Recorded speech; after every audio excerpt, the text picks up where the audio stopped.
Did you know you can support the Technology Show when you shop at Amazon.com? Become a friend of the show by starting your shopping at thetechnologyshow.com/shop.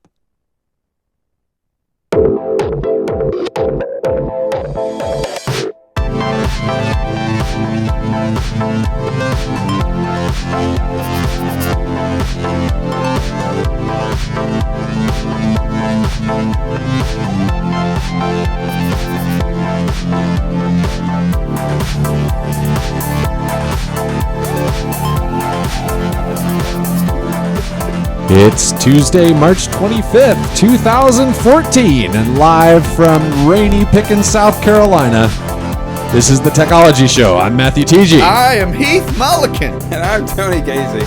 Welcome to the Technology Show, a weekly podcast featuring technology, theology, and everything in between. This is episode 241. Hey! Gotta catch my breath. You and I could, we could do love this it. aerobics thing. We could I lead a love class. it. Hey, big props to Matthew. We probably, you guys have noticed the new show intro, and Matthew just great job on that, man. Beautiful. Big time. I love the new music. It's taken me a couple of weeks to get used to the new rhythm, but exciting stuff. And we got trust the rhythm, man. Trust me, the aerobics joke will never get old. It just will never get old. TJ's gonna overturn a table or something. So, hey, listen. You know that you love the show because every week there's some sort of great giveaway. There's a great guest. There's great conversation. Today is no different because today we got Dr. Matthews Leith on the show to talk about his book 24/6 and this copy right here.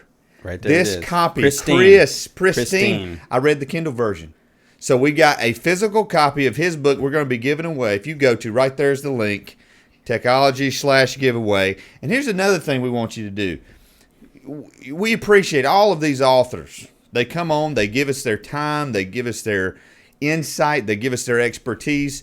So what we need you to do is show them some Twitter love. So below the show notes, there's going to be a little thing that says click to tweet, where you can send a tweet out to @Matthews Leith and just thank him for being on the show today. Thank him for a great book. And if you haven't read this book, Tony, what is wrong with these people? This is a must-read book.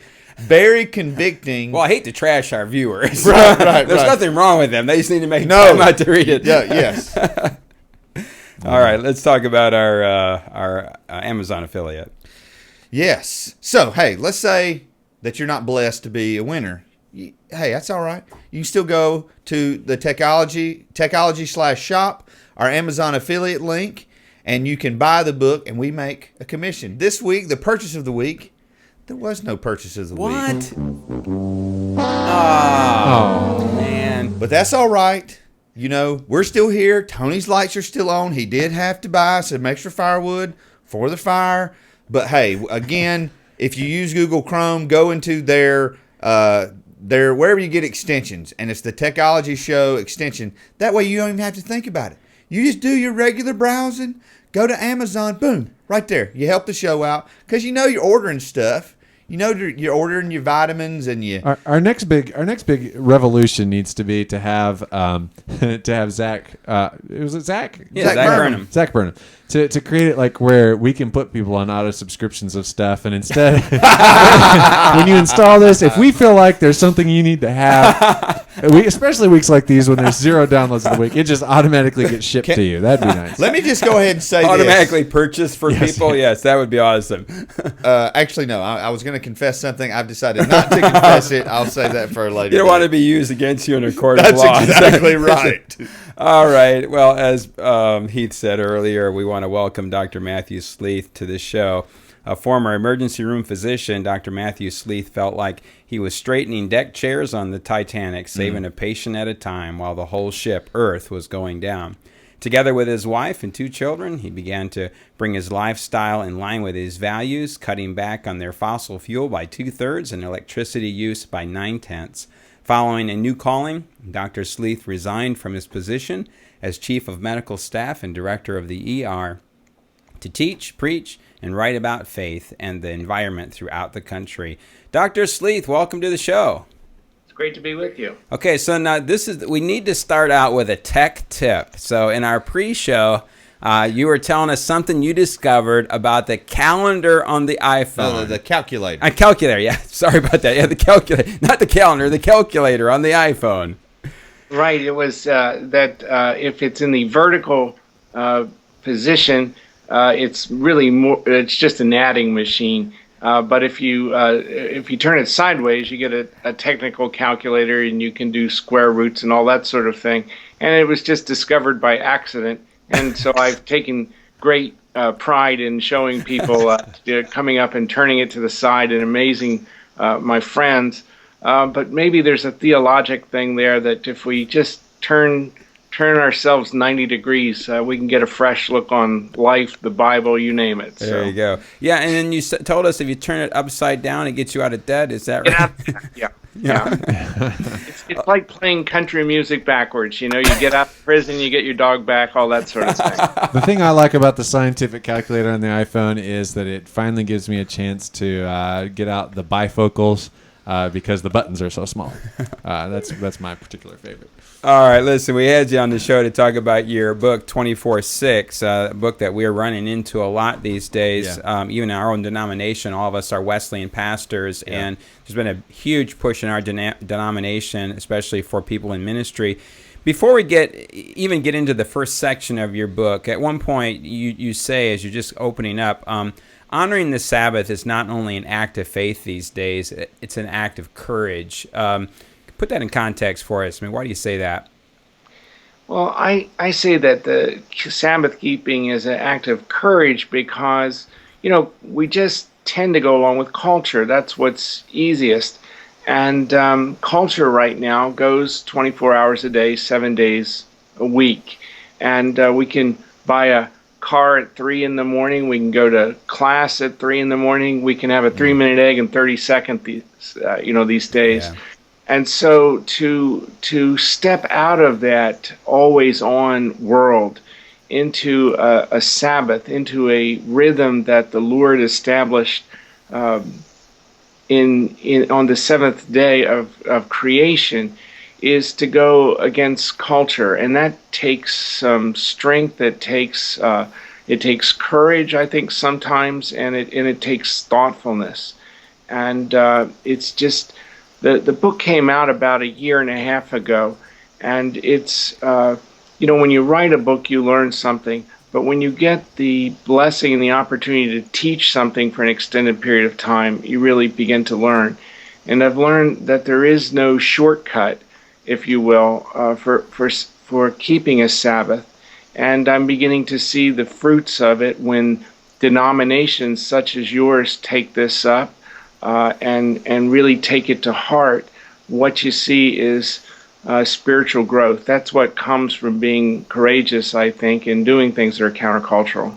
In a second here, I'm going to throw it over to Heath for a question, but just one observation about your book. And one thing I love is I'm a stories person, and so if you want to draw me into the book, tell a good story, and in most chapters, that's what you do. You start off, and some of these stories are so good. I want our listeners to know that, our viewers to know that. If you're like me, you get into stories, you've done a wonderful job with the stories that you start with in these chapters. Oh, thanks. For me, that's how I see life, and it's what makes life fun, and so I just wanted to share that with people. Yeah. You actually start off with the creation story and talk about what you believe is revealed concerning the character of God when the creation story in Genesis records that God rested. Yeah, we see, first of all, in each day of creation that more and more order is coming into being and more complicated things are being created. And each day of creation, God is saying that it's good. And he gets to Adam and Eve, and he says, very good. And then on the seventh day, God creates the Sabbath. And the comment from God is that it's holy. So we have good, good, good, very good, and then holy. And what we find about the character of God is the restraint. God could have gone on creating and creating and creating. It wasn't because God was tired that he stopped, but that he shows us part of his character, which is restraint. And I think also shows us community, because we as Christians, as Trinitarian Christians, believe that Sabbath was kept in community, and was not something done alone. And we really see that God created the Sabbath to build community between us and God, and between each other. You said a word there that just triggered in my mind. You said that God showed restraint, and one of my favorite passages is one of the most misconstrued passages in the Bible. It says, to the effect, where there's no vision, the people cast off restraint, or where there's no godly, what's the word I'm looking for? Vision. Godly vision, with godly input. So just talk about, like, what can we learn from the fact that here's God who's all powerful, and yet he shows restraint to take a day off, which most of us don't think we can afford to do that. Yeah, I think that we believe that we can't afford it, and I believe that inherent in that belief that we can't afford it is a disbelief that God is the sustainer of our lives. Yeah. And we believe, whether we're in ministry or business, or whatever, that if we actually let go and let God take over a certain portion of our life, that it's not going to go well. And so I think people are maybe even a little bit more familiar with the concept of tithing, which is counterintuitive. If you're having financial difficulties, the most counterintuitive thing to do is give 10% of your time away. Yeah. If you're having problems with time, and I would maintain that virtually everyone is these days, if you type time management into a Google search bar, you'll get about 1.8 billion hits. So it's something the whole world is wrestling with. And the most counterintuitive thing to do would be to say, well, I'm just going to give one day out of the week to the Lord. And yet, God's ways are not our ways. And in doing that, at least in my life, I've found that, similar to tithing, that the finances begin to arrange themselves. And when I give that first day of the week to the Lord, in fact, I have more time, and I'm able to get more creative things done, not the other way around. Address the issue, a couple things here. Address the issue of the scope of the fourth commandment. You use a pie analogy. And then also, I thought very insightful, also address what this commandment meant, especially in the light of a slave nation that's coming out of Egypt. Yeah, the fourth commandment, the Sabbath commandment, is the longest commandment that there is. It's longer than all the other commandments that come behind it in the Ten Commandments put together. So God chose to use quite a bit of verbiage, and it applies not only to the person who's reading it or listening to it, but it applies to people who can't even read yet, children. It applies to people who are perhaps not even believers in God, foreigners, strangers in the land. It applies not even just to humans, but to the animals. So the scope of the law is quite large. If you think about it, the first three commandments, I'm the Lord your God, and don't make idols, don't take my name in vain, really has to do with our understanding of the Lord. And if you take the commandments that come after the fourth commandment, which is honor your parents, don't kill, lie, cheat, steal, run around, put stuff on your credit card to keep up with the neighbors. I'm paraphrasing. Not put stuff on your credit card. But those have to do with humanity. The fourth commandment belongs. Well, I could ask you guys, well, which group does it belong in? The God stuff or the human stuff? And I think that you'd have to agree it belongs in both, and it's really a bridge between the two of them. Yeah. And it's interesting that when I've been teaching and working with groups of people or in a church, I'll even stop and ask people, share your memories, best thing that happened on Sunday. And people will say, well, we went to church. People will talk about the music they heard. This past Sunday, somebody said, I got chills the first time I heard Holy, Holy, Holy. They prayed, they went home, they took naps, they ate with their family, they didn't go shopping. And then I say, think about all the things that you remember from Sunday growing up. You're keeping the 10 Commandments. You kept the first 3, you went to church, you sang, etc., you came home. Wow. You were with family, you honored your family, you had a day where you weren't shopping, you weren't coveting, that sort of thing. By the way, I maintain it's really hard to kill somebody while you're taking a nap. Let me write that down real quick. Yeah. Although my wife says that my snoring comes close, but go ahead. Yeah, just the scope of the commandment is not only broad, and God put so much verbiage into it, but I think one of the reasons is that the mere remembering of the Sabbath and observing the Sabbath helps us keep all the other commandments. And it's really growing in my understanding that the church can't survive without this. It's going to be very tough slogging at the most. That if we don't make that time and space where we kind of naturally, if you will, do the other of the 10 Commandments, it's going to be difficult. Well, and you also get into this idea with Israel coming out of Egypt, that this became an identity thing as well. Oh, no culture on the planet has ever had a Sabbath. That is, that they stopped one day a week if they didn't encounter the Jews. The Babylonians had something that was close, but there's really no other place that this comes from. This is a direct, God handed off the tablet to Moses. He handed it to the Jews, and the Jews handed it to the world. There's no other place that it comes from. And it's kind of the great opportunity is that in a world right now that's doing 1.8 billion hits, how do we manage our time? We have the answer how you do that. We have the real estate here in time. Yeah, and it seems like for the people of Israel too, it was kind of a reset for them, because what they knew was making bricks. Their identity was in their work, and coming out of that whole experience of getting into the wilderness with God, the law being given, it is re-identifying that their worth wasn't in their work. Their worth was in that they were children of Yahweh. Absolutely. We take, we meet each other at a party or anywhere, and the first question we ask each other is, what do you do? Yeah. Yeah.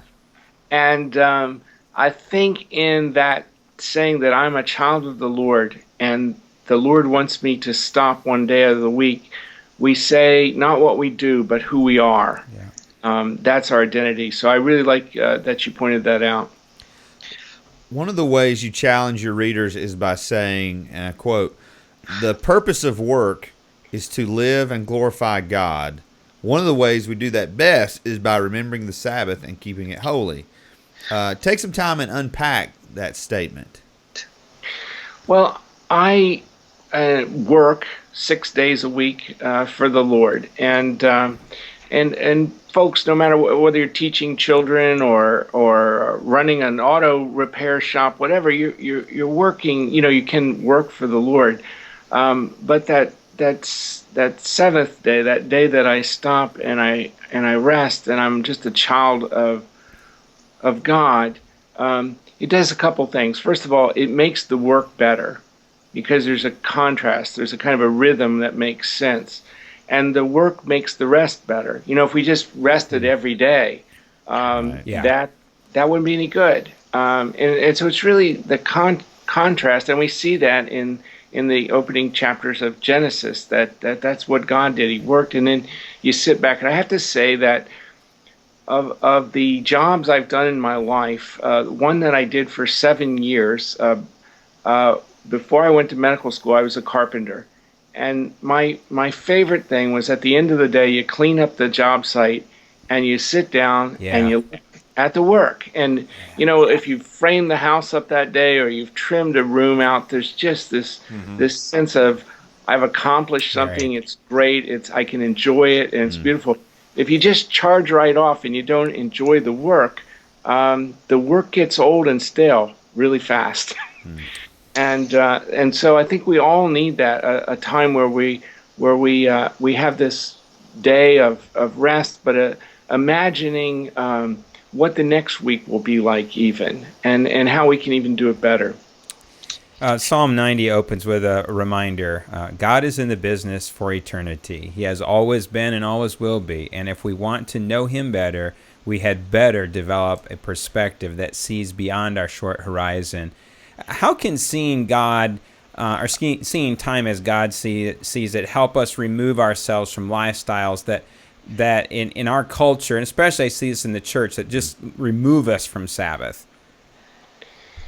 That Psalm 90, where we're asking the Lord to teach us to number our days, is interesting, because it's been my experience, because I've had periods in life. I've been keeping the Sabbath for a little over a decade, but I certainly had many long periods where I just went. Yeah. And those periods of my life are kind of a blur. They don't make sense to me in a way. When I stop, it's kind of like the punctuations in a sentence or something. The sentence makes sense. If I were to send you a 3-page paper and it didn't have any punctuations in it, it gets a little hard to read. Mm-hmm.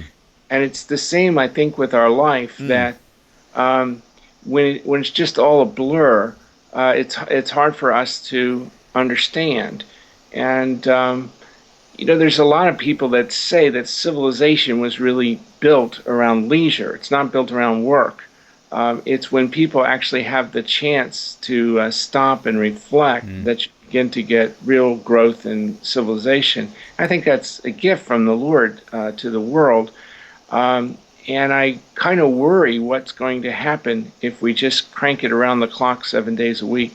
D.L. Moody said that if we lost the Sabbath, we would lose the church, and if we lost the church, we'd lose the family. And I think that we may, be experiencing that, actually. Yeah, very much so. You talk about Americans today having no roots. That is a constant yearning and longing for familiar things like home. So tell our listeners why you draw attention to the word remember in the fourth commandment. It's an odd word, first of all, for a commandment to begin with. The commandments are kind of thou shalt not or do this kind of thing. But to remember, it seems that the Lord understands us and knows that we would forget this. And in even remembering the Sabbath, and I told you I have churches share. Everybody buddies up and they say, what's your favorite memory from Sunday? When I interrupt that to resume the sermon, I'm interrupting one of the happiest noises that ever happens in church. Everybody's got a smile on their face. And because all these things that they're remembering, church, music, naps, dinners with grandma and grandpa, that sort of thing, these are sacred things. Yeah. This is what the Lord built us to do. I think the real question is, why would we take that away? Why would we subtract it in our lives, in our culture? Who wants to take that away? Yeah. Who wants to take away our relationship with family, the Lord? And the answer is Satan. There's no way around it. And so in that remembering, it's a very sacred thing that we're doing, because we're saying this is what God wants us to do. This is what he wants us to be. There's a section in C.S. Lewis's Great Divorce. It's the Screw Tape Letters. And they're trying to get somebody's soul. And the devil is tutoring a young tempter or whatever. He says, just keep him busy. If we just keep him busy, we've got him. He's all ours. And as I recall, he sits down and reads a mystery novel or something like that, and they lose him. And so just the act of remembering those things that draw us close to the Lord is sacred. Yeah, so let me take a rabbit trail here. the Screw Tape Letters is a wonderful, wonderful read, and Lewis's insight on the things that the enemy will do to sidetrack us are so dead on. Yeah. You would think that Lewis had spent his life in ministry just working with people, concerning their faith. I'm just glad you brought the book up. It's a great read and really worth the time of our people to get a hold of that book if you've never read it. It's a great read, and I would tell people it's a great listen.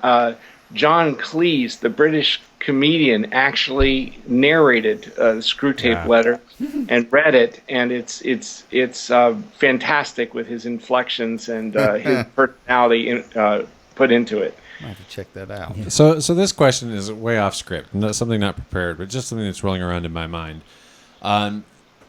Would we consider rest and leisure to be the same thing?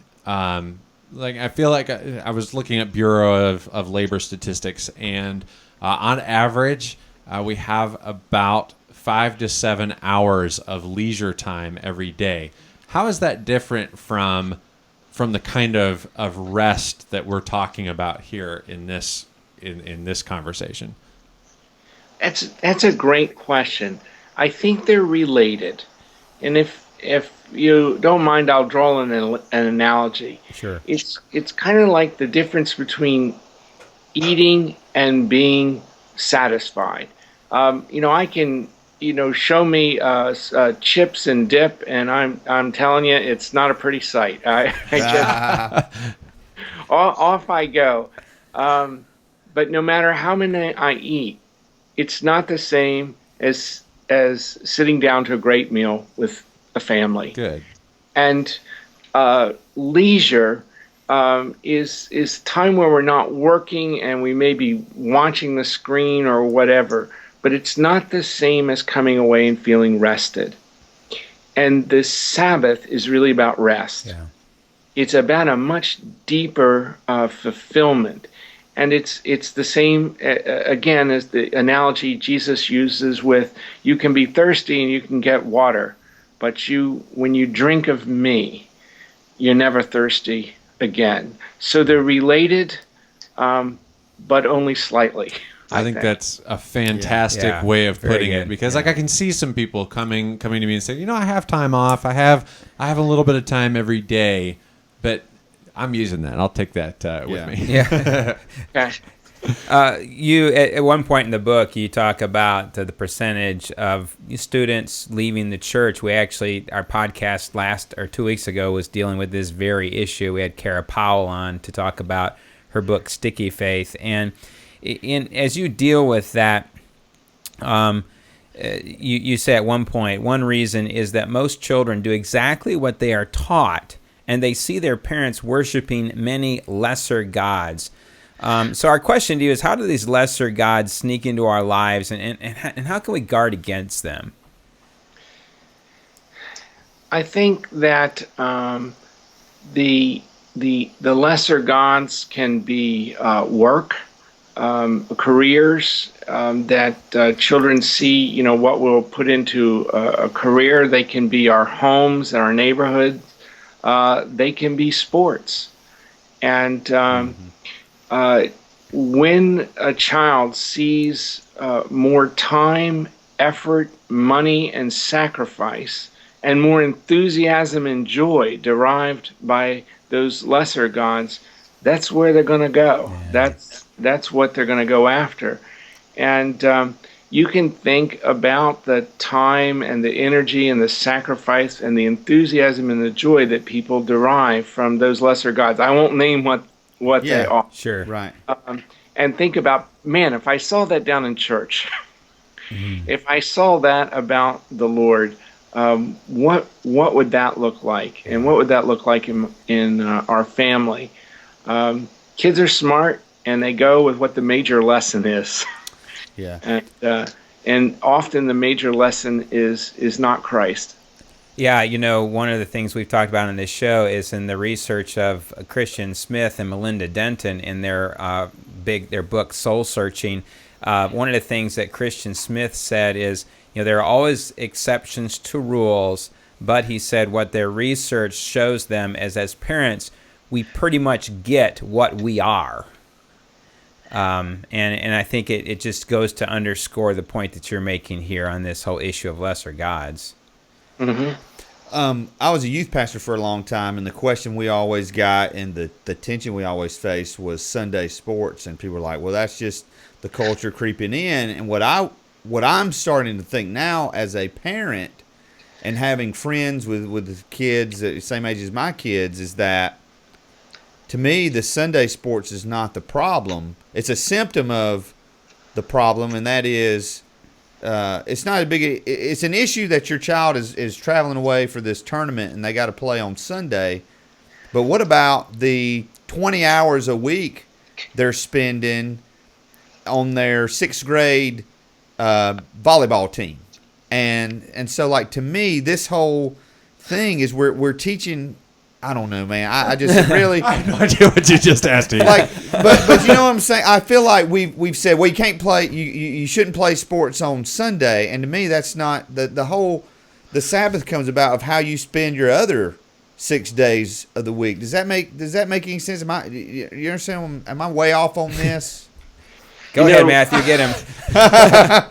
Oh, I don't know that I can get you. I do know that this comes up, and it's one of the major questions that when churches really start wrestling with the Sabbath, and I have been blessed to see the church begin to do that, to wrestle with it.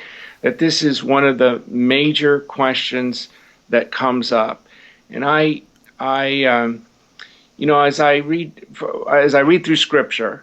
And I just read through Judges, Kings, and Chronicles the other day, and I was astounded that they've got Yahweh on their side, who will defeat the Philistines. I mean, can just overcome any odds, and yet again and again they're drawn away to worship these gods that are false, and they're often described as just the high places. They literally put a mound of dirt somewhere and start worshiping that versus this God that fed them, brought them out of Israel in bondage with a mighty hand and strong deeds, and they'll worship a mound of dirt.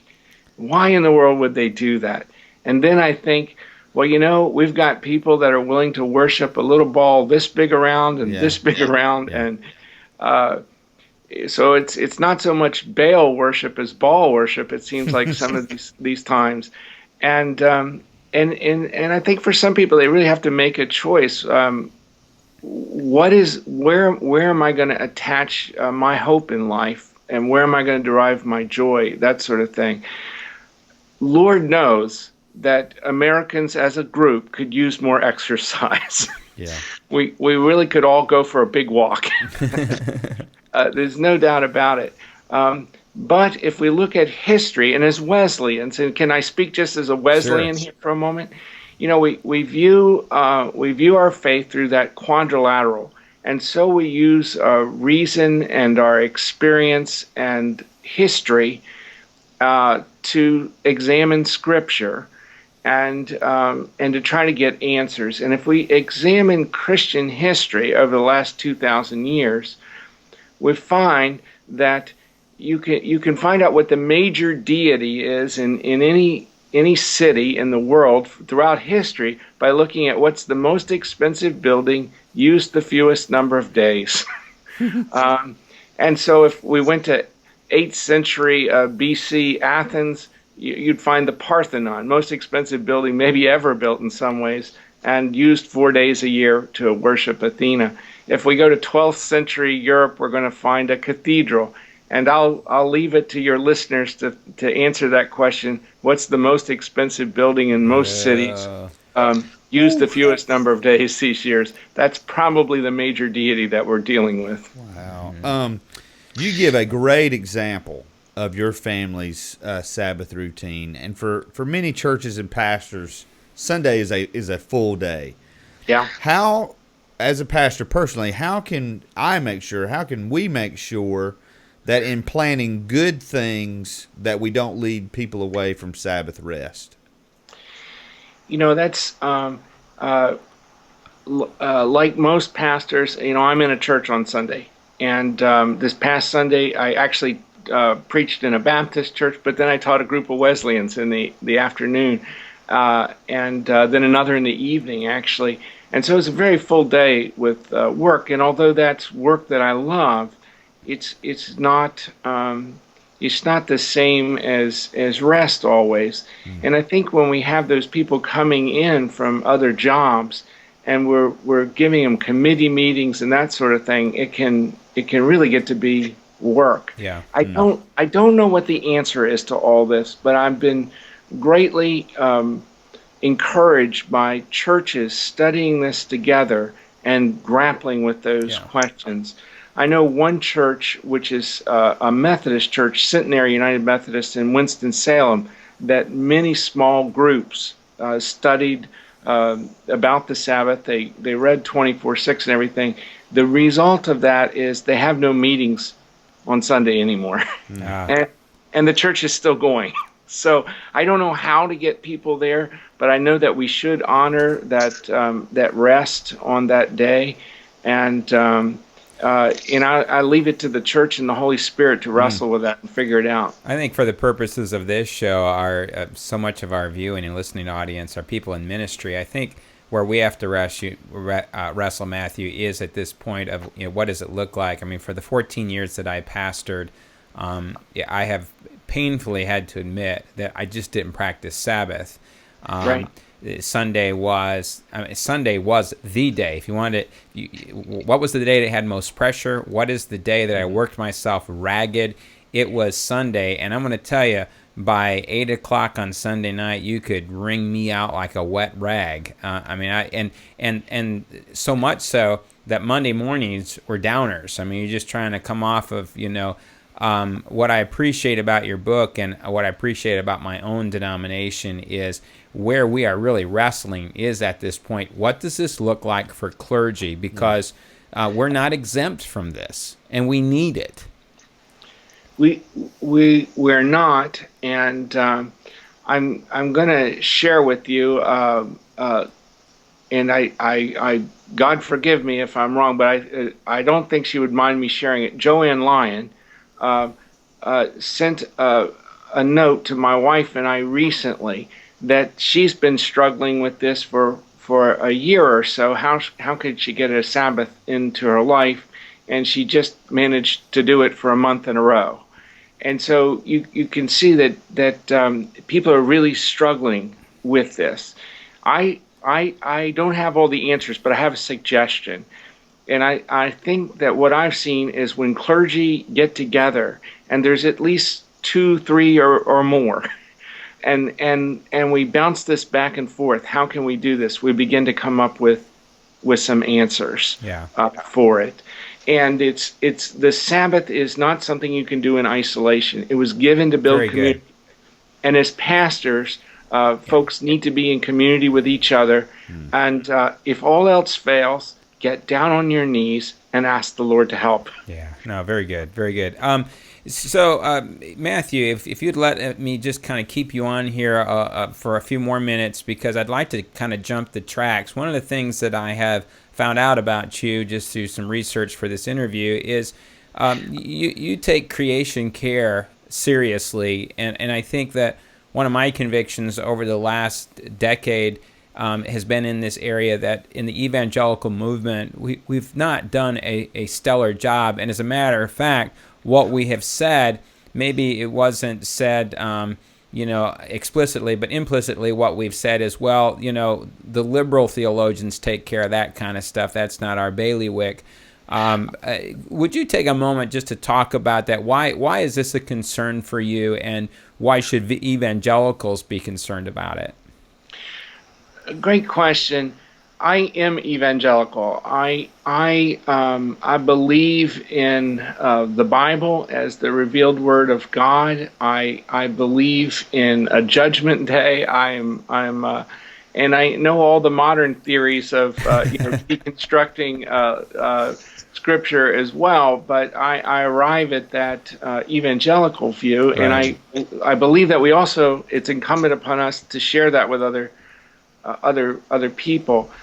The one because and I believe in an all-powerful God who wants us in relationship and wants to get us to heaven. Okay, so those are the Sure. givens for me. And I think the question that we should ask, and a good way to kind of talk about this discussion in a very short time, is if we believe in an all-powerful God who wants us in relationship and wants to get us to heaven, why were we born on earth? Why weren't we just made in heaven? And where that question leads us is that this earth and this life is a gift from the Lord. And we can accept it as a gift, and we can worship the Lord, or we can complain and want to return it, as it were. And I think a lot of people have treated God's creation as a gift they just want to return. No. They want something else. And I don't think that's theologically correct. I don't think it's even practical. We're coming up on Palm Sunday and we're coming up on Easter. And I'm fascinated by trees in the Bible. And even if we look at just the small section of the Bible, the story of Christ, not all the other stuff coming up to it. He's born, he's in a manger, he's brought gifts. Of those 3 gifts, 2 of them are from trees, frankincense and myrrh. He calls a disciple from under a tree, he dies on a tree. And 3 days later, he's mistaken for the gardener. And that mistake was not a mistake. He's the new Adam. He has come back to do what Adam did wrong. And the first instructions Adam was given in Genesis 2:15 is to tend and protect the garden. And we need to take that to heart to understand Christ, first of all, because he did it right. Yeah. All creation is groaning, and Christ is the midwife. And so, if nothing else, for a greater understanding of Christ and our and the sacrifice that he made, we should care about creation. We're told that God groans when a single sparrow falls out of the sky. God notices it. And we're told that we're worth infinitely more than that sparrow. And that's usually where we let it rest. But I think Jesus is also saying, how can you understand how much the Lord loves you, unless you can understand how much he loves the sparrow? And so it's a good starting point for understanding God's love. I believe I'm correct in that you have actually written a book kind of around this subject. What's the title of that book? I wrote a book called Serve God, Save the Planet, which is about creation care in the Bible. Yeah, that's what I thought. Well, we want to commend that to our listeners as well. Yeah. Dr. Sleeth, thank you so much for taking time out of what we know is a busy schedule. And this has been great, very informative, and thanks for the calculator tip. Oh, wonderful. It's great to be with you. And I would just pray the blessings on the listeners that they would come to know the Lord's rest. All right. Thank you. Lord bless you. Thank you. Thank you. Thanks Bye-bye. a lot. Yeah, good stuff here.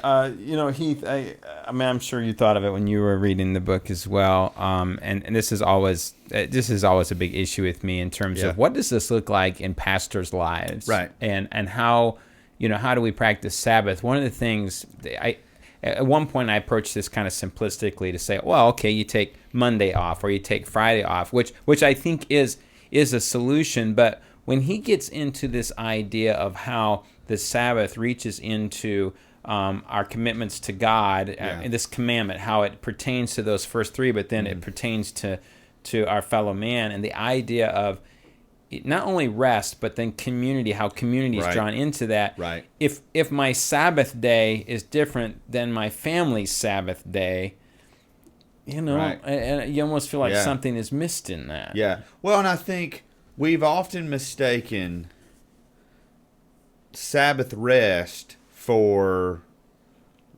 vegging out, doing nothing. Yeah. And I think what he says in the book, which is great, if you read his family's Sabbath, they do a lot.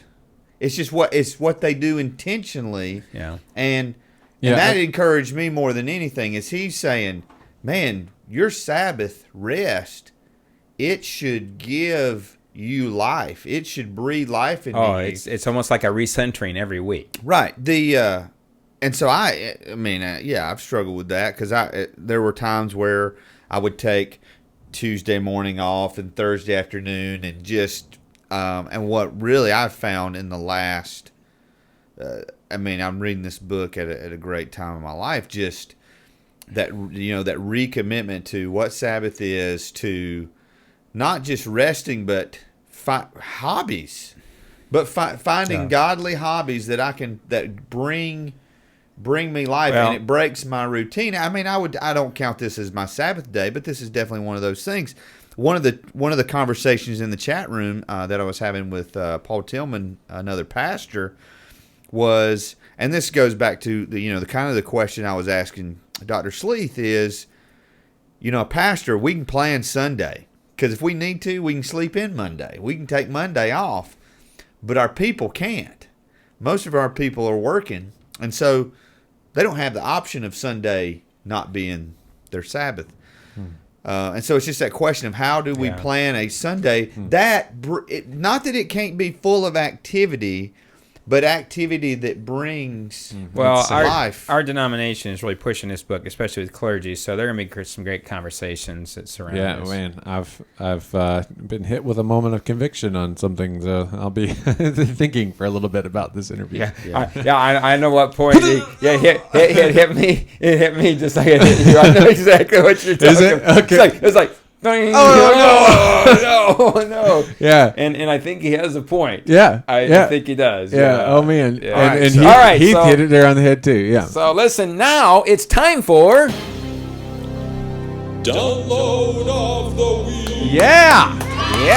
Oh man. Yeah. All right, so man. this is one that I think that only a select few, but I encourage you to do this because I've already seen the benefits of this in our own service and some of the frustration I've had when trying to do PowerPoint. Yeah. So iDevice. one of the frustrations of an iOS device, well, one of the joys is they've got a great PowerPoint and Word document app, and if you live in that world, if you use Pages, if you use Keynote.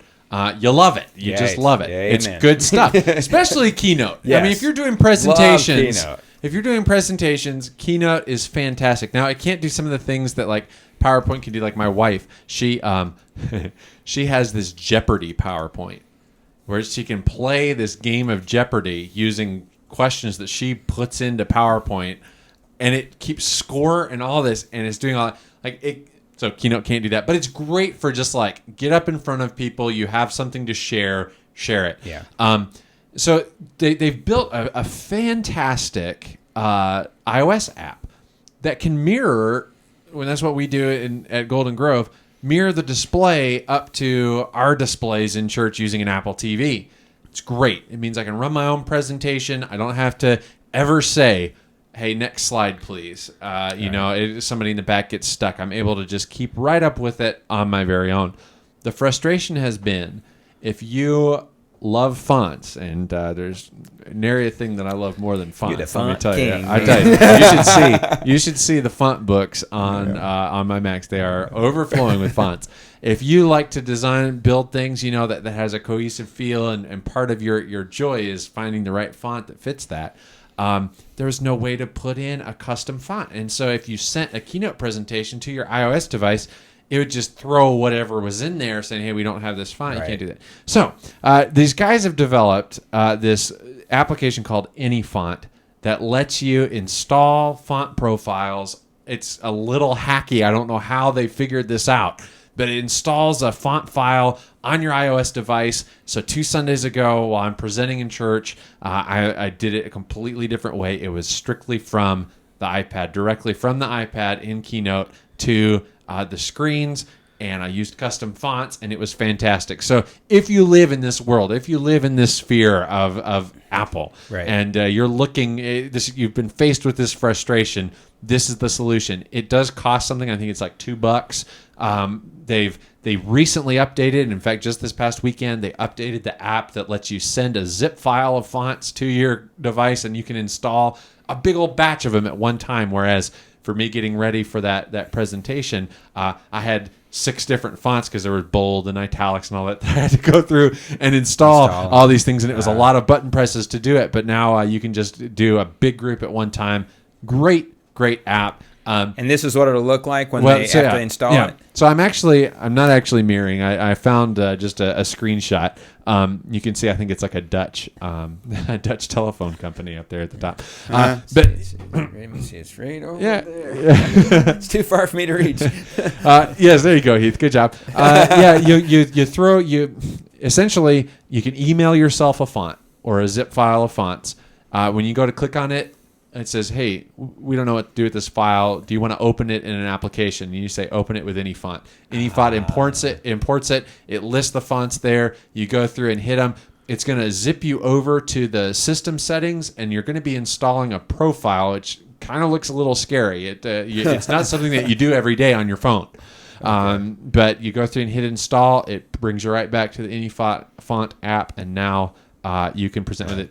Great. I mean, it is going to be worth its $2 for me in what I do, because now it's removed a point of failure out of my presentation system. So I was using the iPad as a remote for a laptop that was then going to the Apple TV. So that's 3 devices working in tandem to make something happen.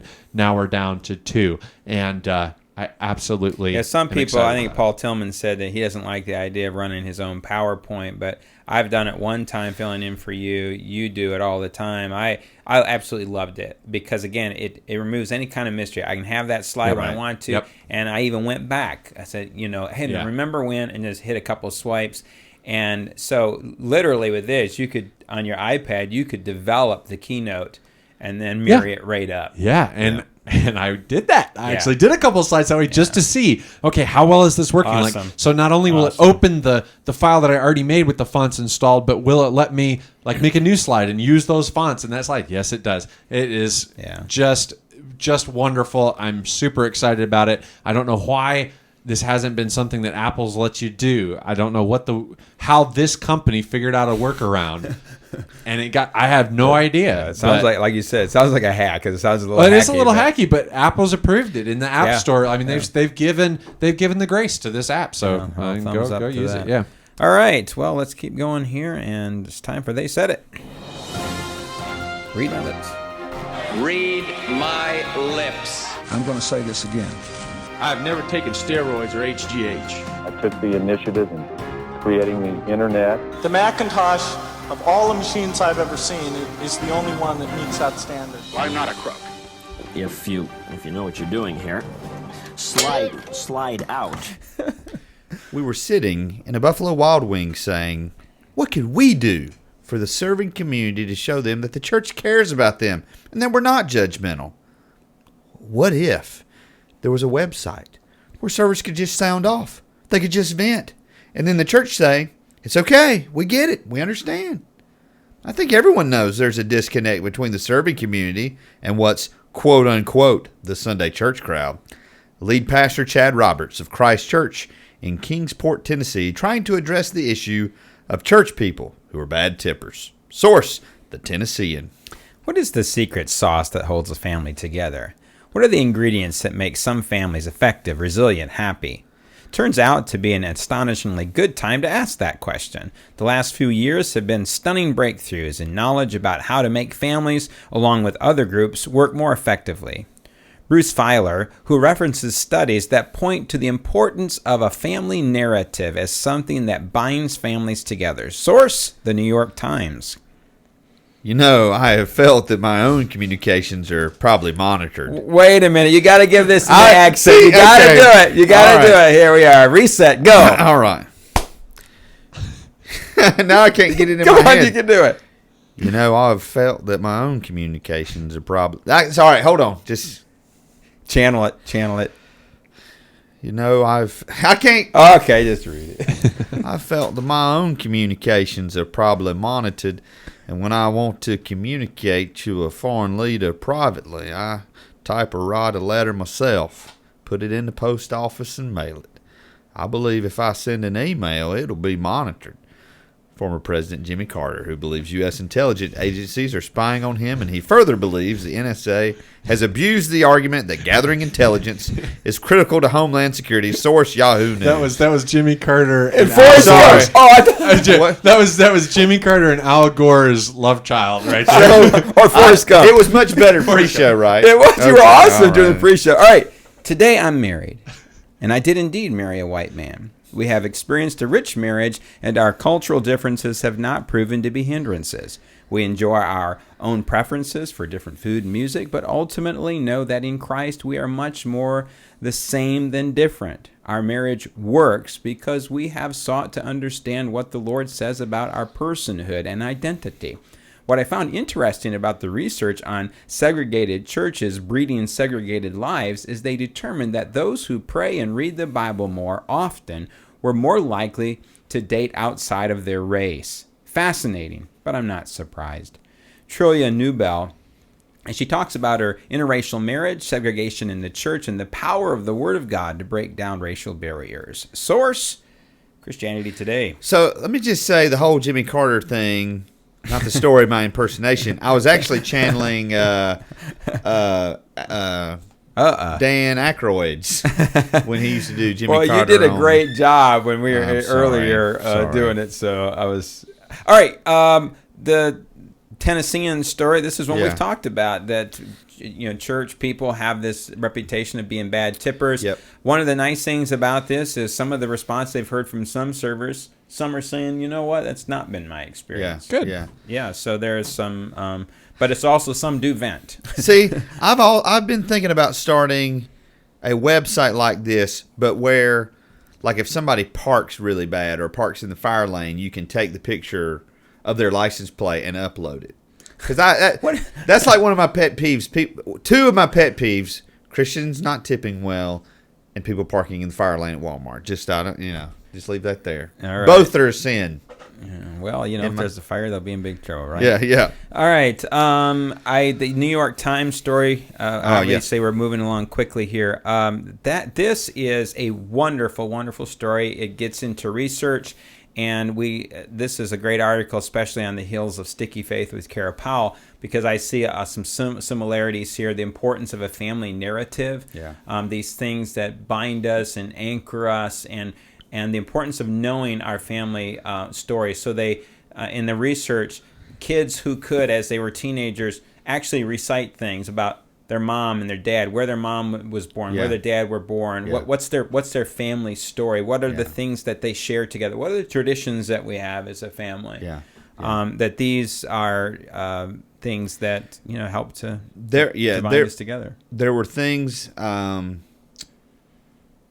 When my grandfather passed away, the week before he passed away, we went and visited him and sat there on the bed with him and just asked him questions. How did you? And found out how he and my grandmother met. Found out that they eloped. Never knew that. Found out, how they came to Christ, and just hated that I waited so long to ask those questions. And so in my own life, I remember one day I can't remember, it was just me and one of my daughters, and I just said, we just talked about all the cars I'd owned. She said, what was your first car? And it was just a great time. Two things that have influenced me about that is I love Mark Batterson. He talks about creating experiences. He does some great things with his kids. That'd be consistent with the study. And then, and this is not a plug, we bought that calendar that's got the whole year. Man, it has changed everything, because we've been able to plan things months out. Like we knew the opening day of Six Flags. So we looked forward to that for 3 months. Yeah. And we talked about, what are we going to ride first? And so I totally, this is a great story, and you should click on it and read it and then make changes. Yeah, and then it will link you to other studies, because he's just talking about other studies. Briefly, Jimmy Carter thing. I think it's important because the broader issue of Snowden. What's his first name? Eric Snowden. Edward. Eric's his brother. Sorry. Yeah, Edward Snowden. I've come to the conclusion that I don't think he's a jerk. I don't think that he's trying to compromise national security. I think that he has uncovered real abuses absolutely real abuses, and that the government needs to extend him an olive branch to come back, promising not to prosecute. I appreciate what he says, and when you have high-profile people like Jimmy Carter who are saying things like this, it's time that someone looks into it. The interracial article at Christianity Today, again, just good stuff here. And one of the things that jumped out to me is that segregated churches produce segregated people. Yeah. And the church is that one place that really needs to be working on. Do you find? And I issue. think I was. Oh, I want to be really careful what I say. You better be really careful. Do you find that here in the South, people equate interracial marriage to being unequally yoked? I've heard that argument before, and what I've said to that person is that I've said, by your own standard, my daughters could not date an apostle. They said, no, that's different. Yeah, I said, so if you're telling me it's different, whether it's a Jew, Gentile, Hispanic, Italian, that's racism. No, I'm not racist. Well, yeah, you are. I think this issue has changed a lot in the last 30 years. I moved here in 1984. I've seen progress on the issue. I've seen, to be honest, one of the missionary families that we support are the Carl and Maya Gilles, and they're an interracial family. And I've watched, even as the church where I attend has some people's minds have really changed on that issue. And I think it's okay for the church to force that issue. I think that her article, the article we link you to, just talks about that. And, the church needs to force the issue on it. And this goes to a philosophy that we've all as pastors heard in the church, that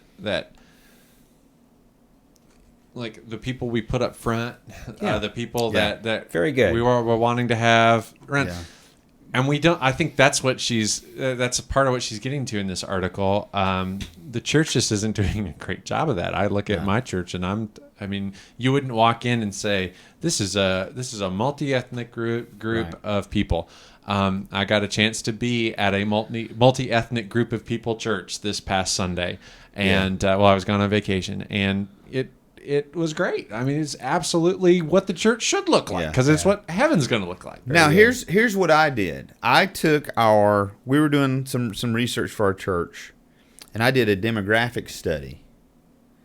And as far as our Sunday morning attendance, it is right in line with our county demographics. As far as the percentage of African, now we're a smaller church, so when I say that, that's important even on that and that atmosphere. I would say, Matthew, one of the good things is, again, I use the Gilles as an example, that at least that we've been willing to put them in front of the people, promote them, and I'm not saying we totally dropped the ball. Like I've already contradicted myself in my own mind as I've continued to process this thought in my head, but.